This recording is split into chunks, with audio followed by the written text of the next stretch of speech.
प्रभाग क्रमांक 15 ची यादी 20 नोव्हेंबर रोजी प्रकाशित केली होती। त्या यादीमध्ये 3 डिसेंबरला जी प्रारूप रचना झाली होती त्यामध्ये वांगी रोड स्वच्छता कॉलनी ह्या कॉलनीचा उल्लेख सुद्धा नव्हता।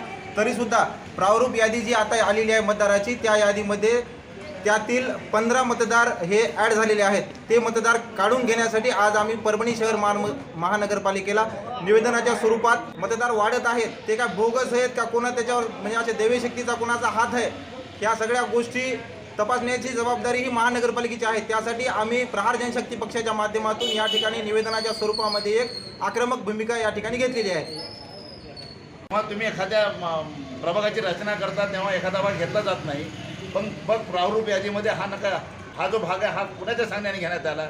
अतिशय नियोजनबद्ध पद्धतीनं निवडणुका मॅनेज करण्याचं काम केलं जातं आहे आणि याच्यामध्ये प्रशासनाला हाताशी धरलं जातं आहे आणि हे अत्यंत गंभीर आहे। म्हणजे जो भाग तुम्ही घेणारच नाही ते ऐन वेळेला कोणाच्या सांगण्याने येतोय, कुठली राजकीय शक्ती तुमच्या मागं आहे, कोणाचं तुमच्यावर दडपण होतं, याबद्दल आज आम्ही आक्षेप नोंदवला आहे। त्याशिवाय अनेक नावं अशी आहेत की ज्याच्यामध्ये वडिलाचं आणि पतीचं नावच गायब आहे, फक्त मुलाचंच नाव आहे किंवा मतदाराचंच नाव आहे। काही ठिकाणी काहीच नाही, फक्त आडनाव आहे। म्हणजे ही नावं बोगस असू शकत नाहीत का? म्हणजे जेव्हा ही यादी तयार करण्यात आली तेव्हा BLO काय गांजे पिऊन चौकशी करत होते का? ह्या सगळं काही गोडबंगाल आहे आणि निवडणुका मॅनेज करण्याचं काम आहे। आज आम्ही आक्षेप नोंदवला आहे।